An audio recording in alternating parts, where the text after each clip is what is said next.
¿Quién sabe algo del caso de Kosovo? Kosovo, o Kosovo como le dicen aquí. ¿Qué pasó en Kosovo?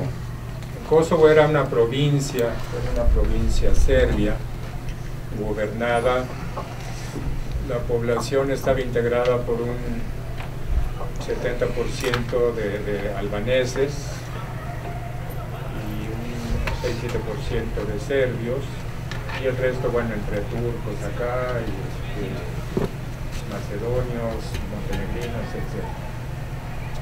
¿Qué pasó ahí? Que el gobierno estaba controlado por serbios, por la minoría serbia. ¿Qué pasaba con la economía? Estaba controlada por la minoría serbia. Todo estaba bajo el control y la operación política, económica y social de la minoría serbia. Entonces, ¿qué pasó ahí? ¿Cuál era el resultado? Bueno, pues que la mayoría albanesa dijo, bueno, pues yo no tengo por qué estar funcionando de esta manera, no tengo por qué estar viviendo de esta manera, tengo derecho a autodeterminarme, tengo el derecho de secesión, entonces, por tanto, pues me declaro independiente.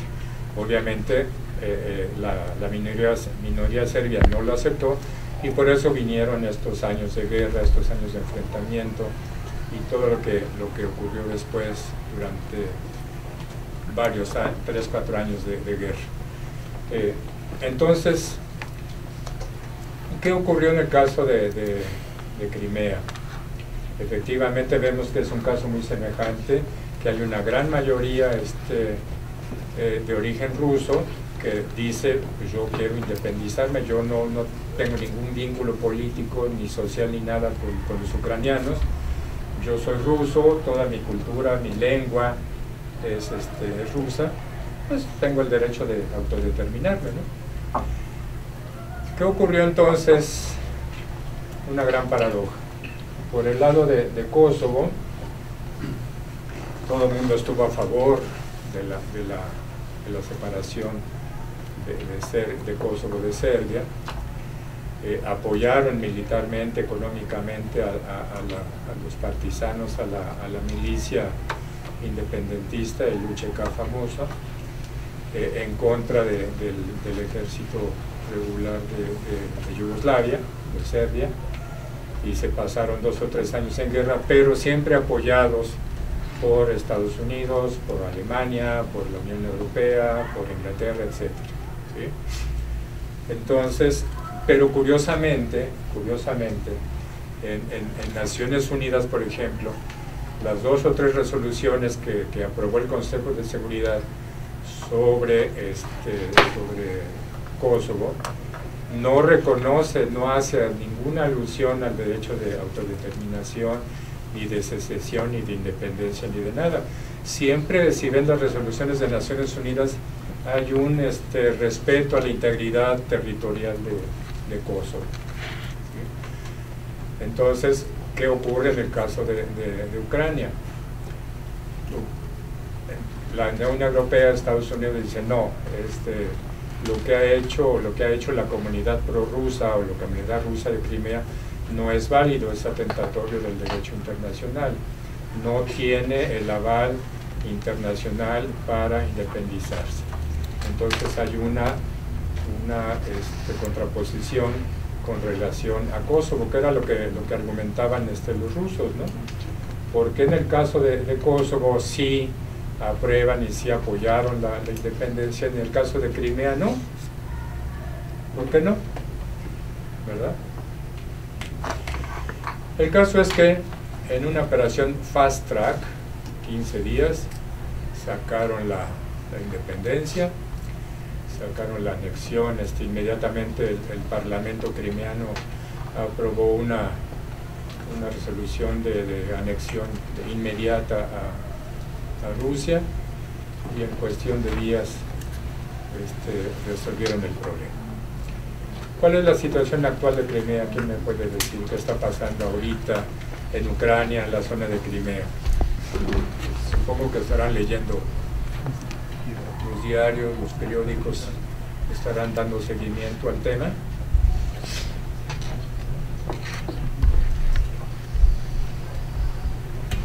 No, pues todavía hay como un cierto aire de inestabilidad en Ucrania.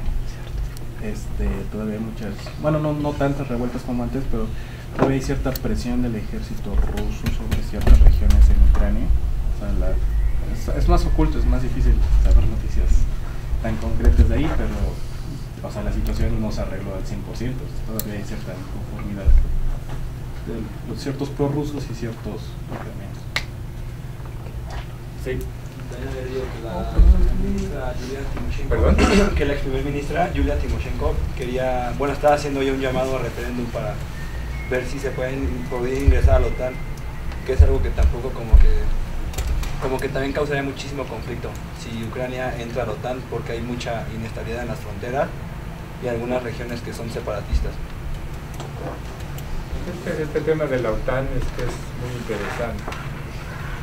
Cuando cayó la cortina de hierro, cuando desapareció la Unión Soviética, hubo una serie de negociaciones y acuerdos secretos entre Estados Unidos y lo que era la Unión Soviética, lo que había quedado de la Unión Soviética. Y pues se pusieron de acuerdo, dijeron que pues ya cada quien respetaba los límites, las fronteras, no iba a haber actos de agresión, no iba a haber intentos de socavar el poder de Rusia o el poder de las repúblicas que habían pertenecido a la Unión Soviética, y Estados Unidos y la OTAN no harían ningún intento tampoco de influir en los países limítrofes a Rusia para instalar bases o para que hubiera una presencia militar destacada, relevante, cerca de las fronteras, cerca de la zona de seguridad de Rusia, ¿sí? Inclusive dijeron pues, que no iban a hacer ningún intento de incorporar a ningún país ex soviético dentro de la OTAN o dentro de la Unión Europea. ¿Y qué ocurrió? ¿Alguien me puede decir qué ocurrió con los países bálticos, con los 3 países bálticos? Sí. Pues ocurrió que al poquito de independizarse los 3 bálticos, sabemos cuáles son, Lituania, Estonia y Letonia, fueron casi prácticamente los primeros en unirse a la Unión Europea, casi en automático. En cuanto declararon su independencia, ingresaron a la Unión Europea, ¿sí? En el caso de Ucrania era algo semejante, era un caso más o menos similar, de que tanto la Unión Europea como la OTAN tendrían una influencia dentro de Ucrania. ¿Y qué ha pasado exactamente eso? Bueno, que con el pretexto de Crimea, pues ahora ya la OTAN se siente con el derecho de invitar a Ucrania a ser parte de la OTAN. ¿Por qué hubo esta serie de acuerdos? Pues porque la Unión Soviética, cuando desaparece, decide desaparecer también el Pacto de Varsovia, que era un pacto militar de defensa en contra de la OTAN, ¿sí? Entonces, cuando desaparece la Unión Soviética, dijeron, bueno, pues desaparecemos el Pacto de Varsovia también, porque no queremos una escalada permanente militar, estar en confrontación militar permanente. Desaparece el Pacto de Varsovia. El acuerdo, en principio, así muy en secreto, era que la OTAN también iba a desaparecer, lo cual pues vemos que no ocurre. Porque la OTAN, bueno, pues no solamente está para jugar la protección de Europa en contra de los malos, sino pues para ayudarle a Estados Unidos a mantener sus privilegios militares en el mundo, no solamente en Europa, en el mundo, porque pues ya la OTAN anda por el Oriente Medio y en África, y donde hay conflictos, pues ahí va la OTAN, ¿verdad? ¿Qué ocurrió aquí en el caso de Crimea? Hubo una reunión en Islandia en agosto, creo, y decidieron crear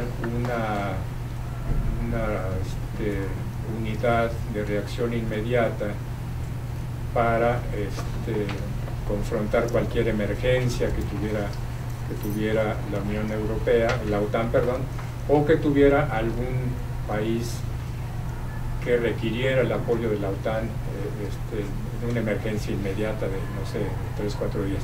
Entonces quiere decir que esta unidad militar puede reunir inmediatamente a unos 5 o 7 mil soldados y mandarlos en aviones a la zona de riesgo para ayudar, para proteger a estos países. Esa es la unidad que se creó con razón del tema de Ucrania. Entonces, pues existe la alternativa, la posibilidad de que si sigue este conflicto militar, si sigue la escalada militar en Ucrania, pues esté integrada esta unidad de reacción inmediata y la pudieran enviar, pues no sé, lo más pronto posible, en el momento que quieran. Creo que no se ha creado esta unidad todavía, pero bueno, está el proyecto de hacerlo, ¿no? Entonces, bueno, pues yo quisiera dejarles unos minutos de preguntas, dudas, aclaraciones, quejas, lo que quieran. Sí. Gracias. Yo tengo dos preguntas pequeñas. La primera es, hoy en día vemos, Crimea, que está en una posición, yo la asemejo un poco al territorio que tiene Rusia después de los Bálticos, ¿no? O sea, es como un tapón, un buffer zone. Entonces, es posible que esto llegase a pasar. Me imagino si la gente de Crimea toma soberanía ante Ucrania y se anexiona a Rusia, yo creo que sería algo muy... O sea, sería posible que llegue a ser la misma situación como en el norte y en el sur. Y la otra es... ¿En los Bálticos, dices? Sí, ¿no tienes...? San Petersburgo, ¿toda esa zona de por allá? Un poquito después, por decir, de Lituania y de todos los Bálticos, sí. Aún mantiene Rusia un un pedazo de territorio, que es como una zona de seguridad, digamos, de Europa. Pues quería saber si usted cree que sería posible que eso llegase a pasar en la zona de Crimea, un territorio separado de la Rusia continental que sirva como un territorio, no sé exactamente cómo se diga, pero buffer zone. Y otra preguntita sería, por decir, las instituciones en Crimea, ¿todavía tienen carácter ucraniano o ya fueron totalmente tomadas por los rusos? No, ya. Sí, Ucrania ya pasó a la historia, ya. Como decimos aquí, chupó faros, porque ya no tiene ninguna injerencia. No, el tema no ha cesado, pues, el tema de Crimea no ha cesado. Los ucranianos no van a dar tan fácilmente su brazo a torcer y siguen insistiendo y seguirán insistiendo de que Crimea, pertenece a Ucrania y que tiene que regresar a Ucrania. Inclusive, pues, se mantiene el principio de la integridad territorial ucraniana y eso incluye a Crimea y eso no va a cambiar, ¿sí? Hay enfrentamientos militares en una zona arriba de Ucrania, Donetsk y Luhansk. Ahí sí hay enfrentamientos de gente prorrusa que quieren también independencia respecto a Ucrania. Ahí siguen y hay enfrentamientos muy fuertes, inclusive habrán leído del avión de Malaysian Airlines, ¿no? Tumbó un misil precisamente en esa zona de guerra.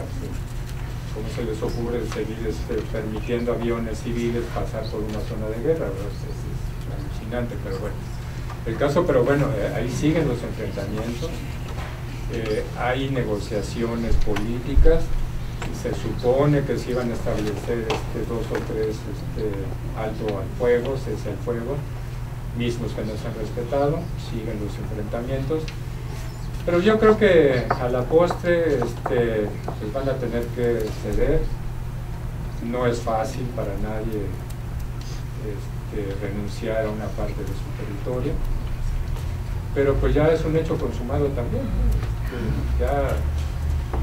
La Crimea ya decidió independizarse ya, bueno, no es independiente, ya está anexada, ya es parte del territorio ruso, entonces ya hay ejército ruso, ya hay gobierno ruso, ya toda la estructura económica, política, social, comercial, todo es ya ruso. Ya el gobierno ucraniano ya desapareció, ya no existe ahí para nada. Ya está la moneda también. ¿Perdón? Ya la moneda también. La moneda también, claro. El idioma, todo eso ya es todo ruso. Sí. Bueno, obviamente es un tema internacional, pero noté que Estados Unidos estaba como muy al margen de la situación. ¿Qué interés tenía Estados Unidos en este conflicto? Pues no olvidemos que lo que mencionaba muy a la ligera, Ucrania y Crimea pues son sitios geoestratégicos de fundamental importancia para Estados Unidos. Estados Unidos está metido en todas partes del mundo, tiene injerencia política, militar, estratégica en todos los lugares del mundo.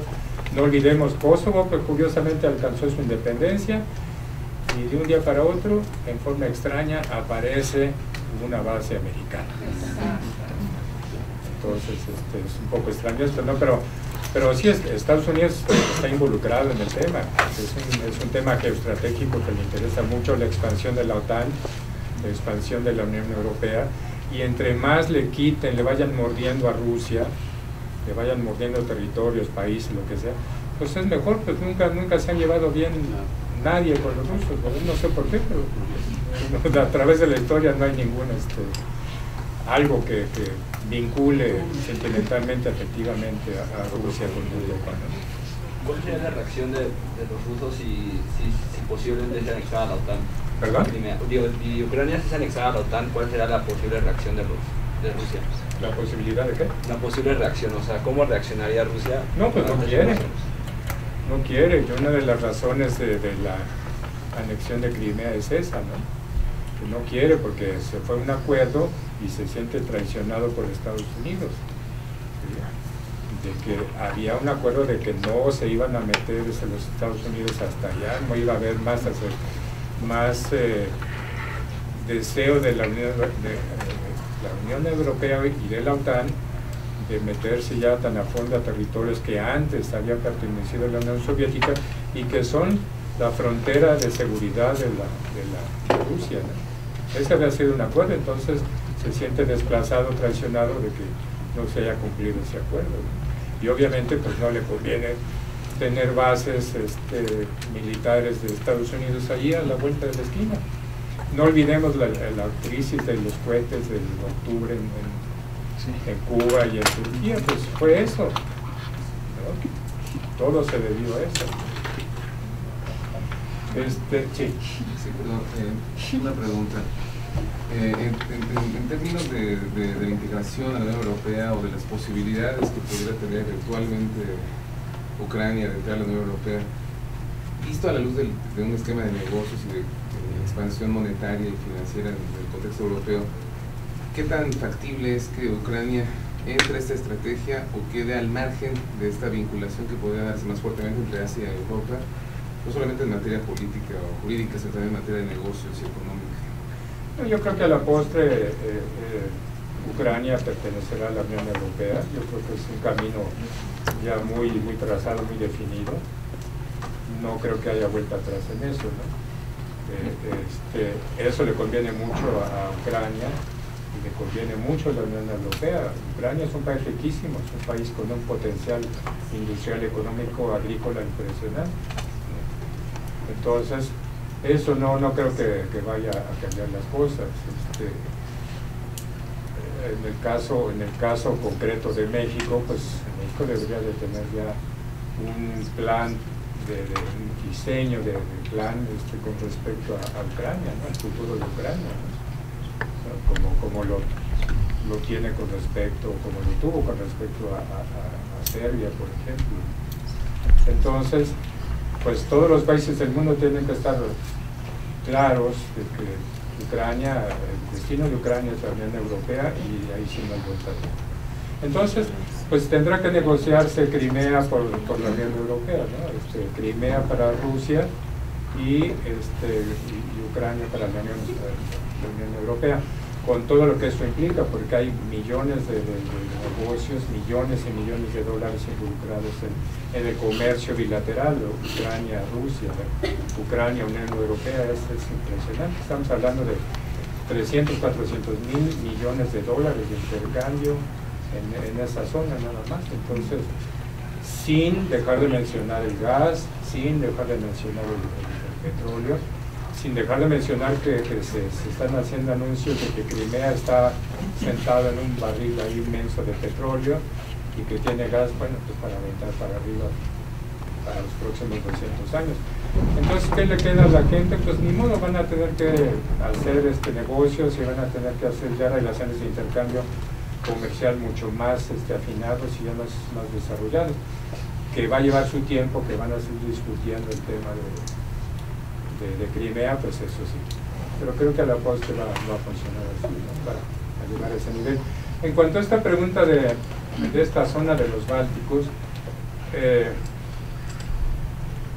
cuando terminó la Segunda Guerra Mundial,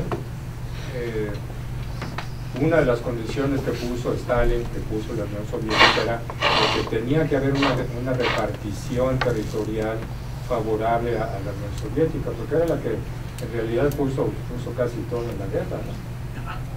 Para empezar, 30 millones de muertos. Entonces, sí le rasuraron parte de territorio a Bielorrusia, una partecita a Alemania, ¿no? Y por eso llegó hasta están los tres Bálticos, y Rusia llega abajo de los tres Bálticos, ¿no? ¿A costa de qué? De Alemania, ¿no? Alemania perdió todo lo que es ¿cómo se llama este territorio de Prusia Oriental? Todo lo que era Prusia Oriental, pues ahora es territorio ruso, ¿no? Y ya nadie puede pensar en pelear eso, ¿no? Yo no creo que... Hay mucha preocupación en los Bálticos. Yo conozco a algunos letones, estaban muy preocupados, están muy preocupados con todo lo que está ocurriendo en Crimea, que esto podía rebotar para los Bálticos y al revés, ¿no?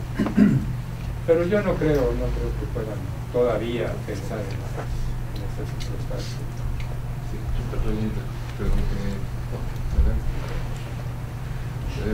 En relación con la posición de Putin, me surgió la duda de si el presidente ruso está dispuesto a tener esta fragmentación, por decirlo de algún modo, territorial, que a la postre podría representarle, por una aventura, mucho decirlo, un debilitamiento en su estructura de poder de Rusia, aceptando desde luego, o partiendo del hecho que usted señalaba muy anteriormente, que no hay una disposición de los ucranianos en pertenecer a Rusia. Esto, visto a la luz del poder de Putin, podría debilitarlo en muchos ámbitos o exclusivamente en el ámbito político. Yo no he percibido un debilitamiento de Putin al interior de Rusia a raíz de Crimea. Al contrario, yo creo que sus bonos así se elevaron hasta el cielo, porque además pues le ganó la confrontación a Obama, ¿no?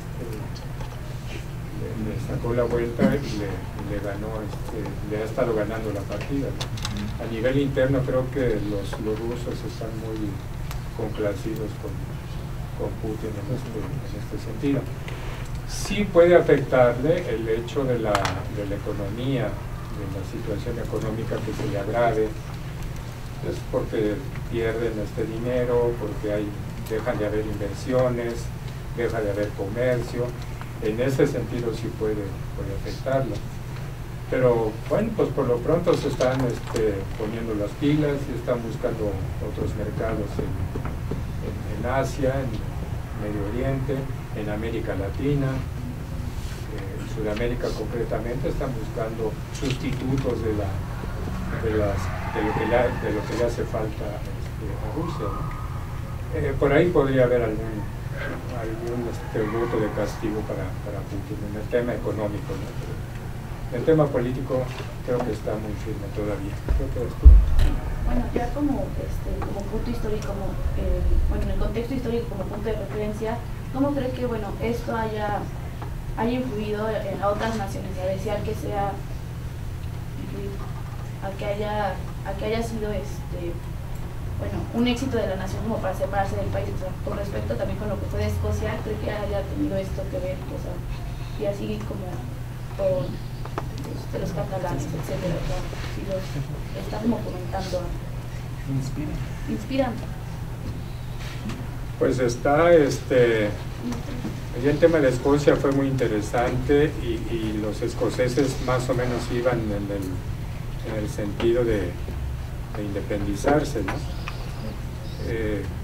Parece que al final del día hubo ahí una serie de propuestas muy atractivas de que te voy a reducir impuestos, de que vas a ganar más, de que te vaya a dar más créditos, más inversiones, más dinero, más vas a vivir más bien conmigo que sinmigo, ¿verdad?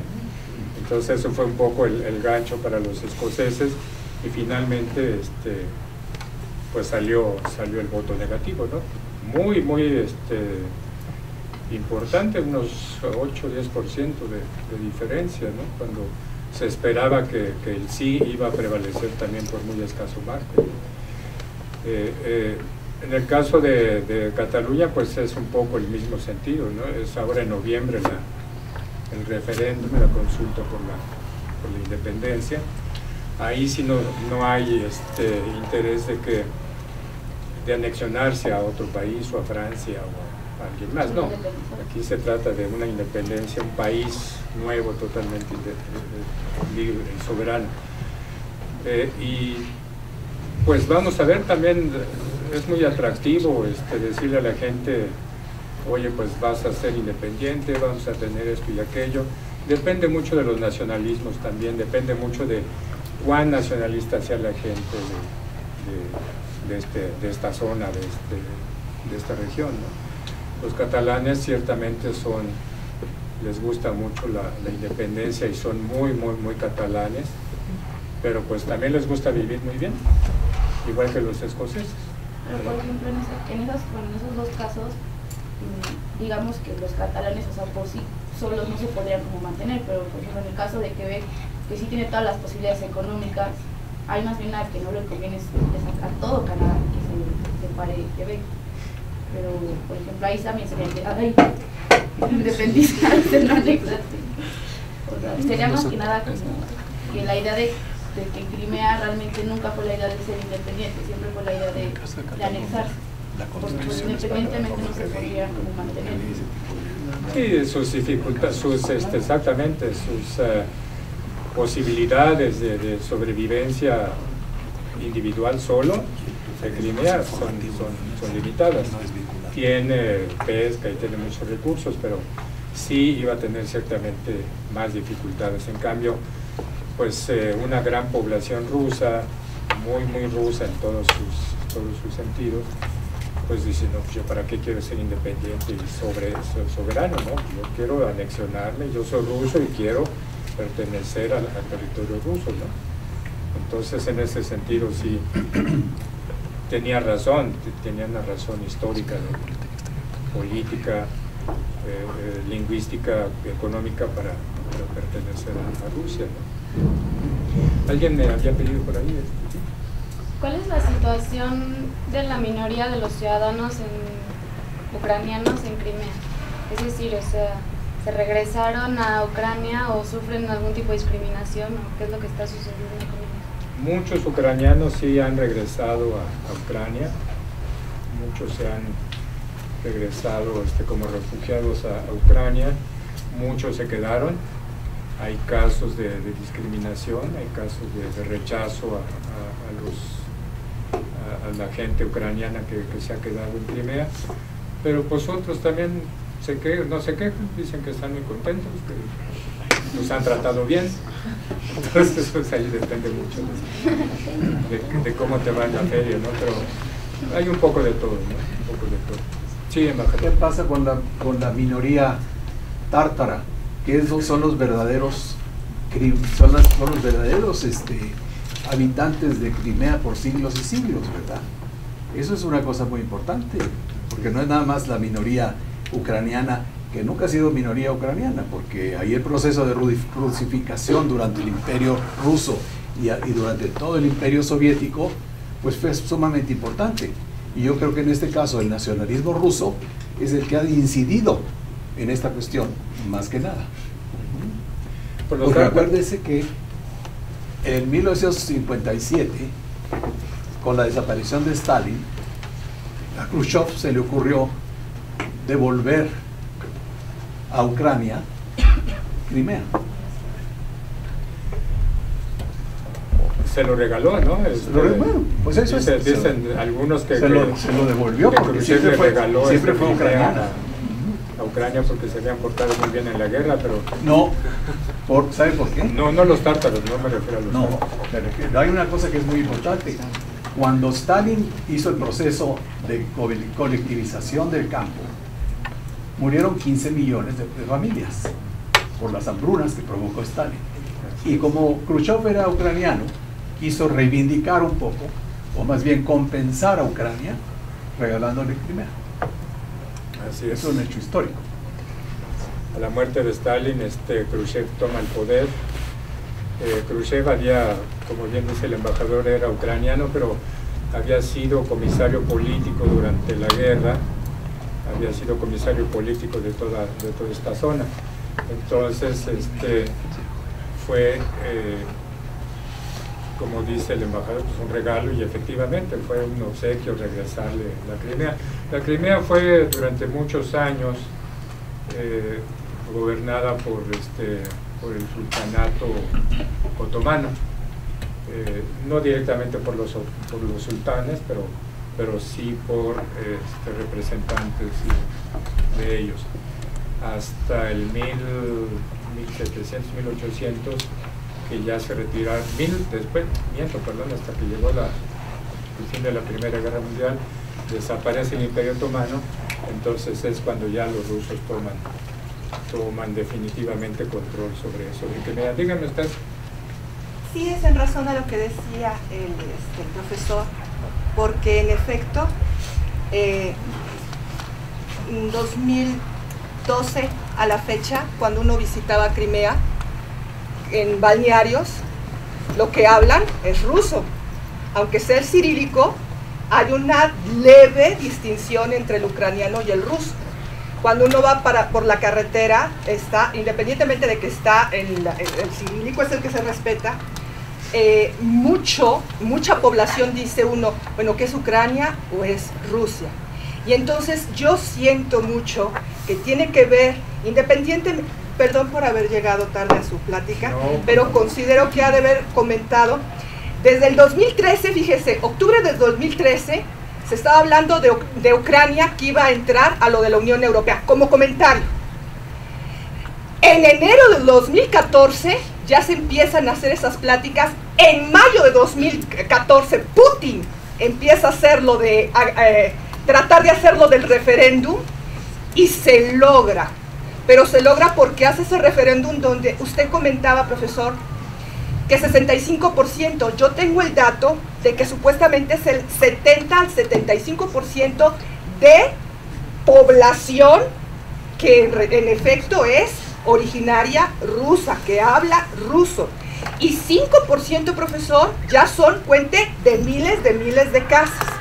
Cuando incide, pues Putin vamos a hacer este referéndum con todo, y tuvo este gran aliado que fue el pueblo, Obama, tampoco Angela Merkel, tampoco Hollande pudieron hacer mucho. Y usted recordará, y creo que los alumnos que están aquí, que les interesa estos temas, ¿qué fue la contestación que acaba de tener hace la semana pasada? Está Putin, Poroshenko, Angela Merkel y el Hollande. Están sirviendo de intermediarios. Esto acaba de pasar la semana pasada, porque Putin está diciendo, yo estoy completamente de acuerdo en la posición de Ucrania, salvo, y lo entiendo, pero si ustedes están apoyando tanto a Ucrania, ayúdenle a pagar la deuda de gas. Angela Merkel, yo veo mucho RT, pero también hay en Deutsche Welle cuáles son las consideraciones, o en Parimage, lo que mencionaron de Hollande, que no pudieron haber mencionado mayor cosa a Putin porque estaban hasta los mismos periodistas y comentaristas que le avientan a Putin y que le avientan a Merkel, comentaron, no pudieron comentar más porque con qué se defienden. Entonces Putin dijo en la mesa, estamos de acuerdo, salvo que ustedes que están apoyando tanto el caso de Ucrania, que me parece bien, apóyenlo entonces económicamente para que pague el gas. Entonces, y no es lo mismo, una de las cosas, no es lo mismo la posición geopolítica de Kosovo a esta que es la parte geopolítica por estrategia del mar para poner buques, para poner la parte última de Crimea, y creo que Crimea es un nombre ruso. No, Crimea es un nombre que viene de los tártaros. Perdón. Crim. Fue uno de los grandes canatos de los tártaros cuando la invasión de las tribus que venían de Asia Central. Sí. Pero es mucho más antiguo que esto. Los griegos, los escitas, vivían ahí, era la Tauride, de los escritores griegos del siglo V antes de Cristo. En cuanto a los tártaros, sí, es muy cierto lo que dice el embajador. Es una minoría importante en Ucrania y en Crimea, por supuesto, se ha mantenido, se ha sobrevivido.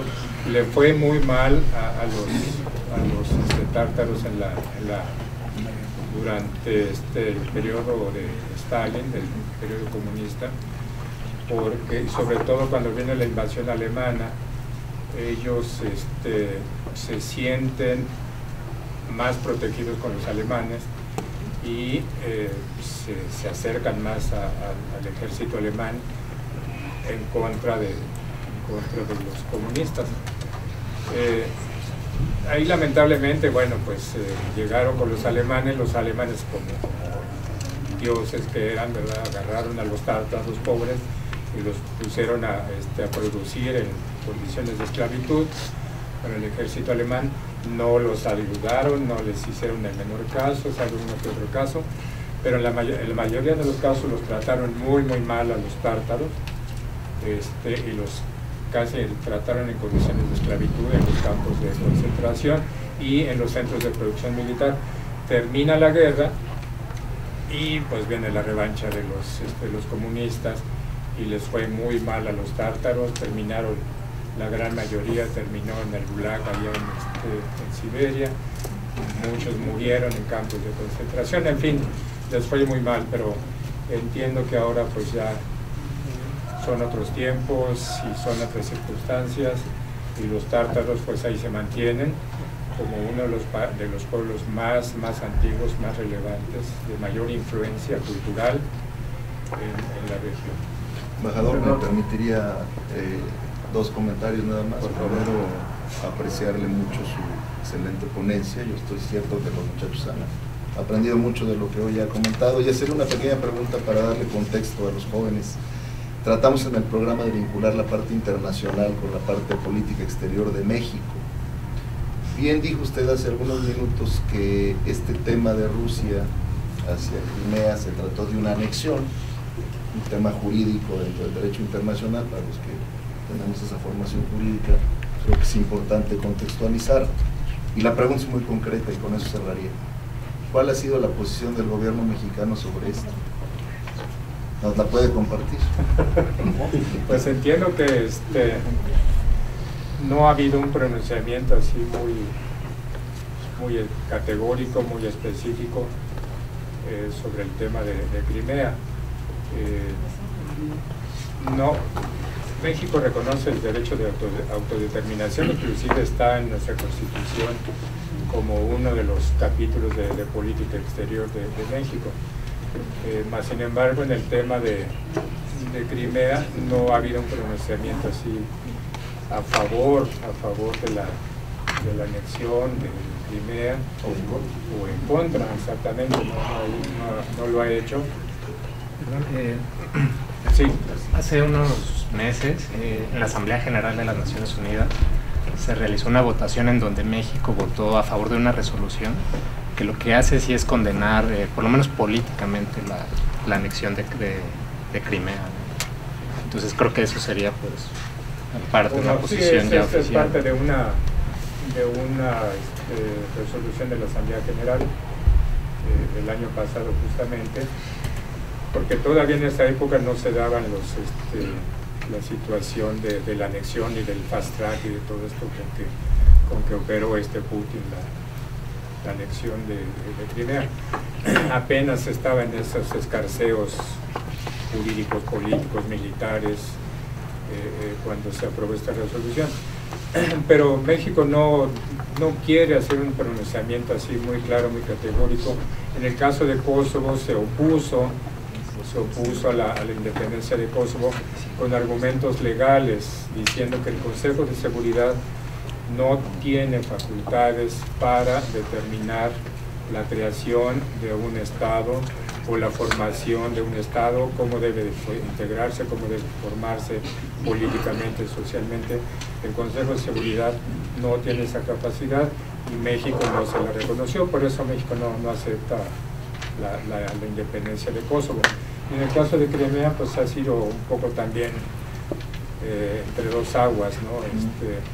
Porque, bueno, aquí hay algunos temores también de que pudiera haber alguna situación semejante, ¿no? Que pudiera presentarse en el sur, en el norte ha habido, ahora no, pero en el pasado hubo algunos intentos de algunos de los estados norteños de anexionarse a Estados Unidos, anexarse a Estados Unidos.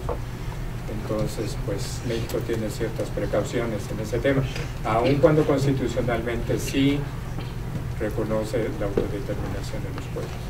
¿Alguna otra pregunta, jóvenes? ¿Algo que quieran comentar? Les ruego entonces me acompañen con un aplauso para...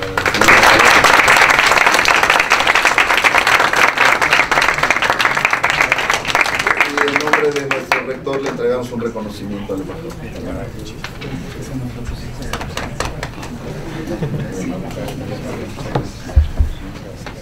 Gracias a ustedes, gracias a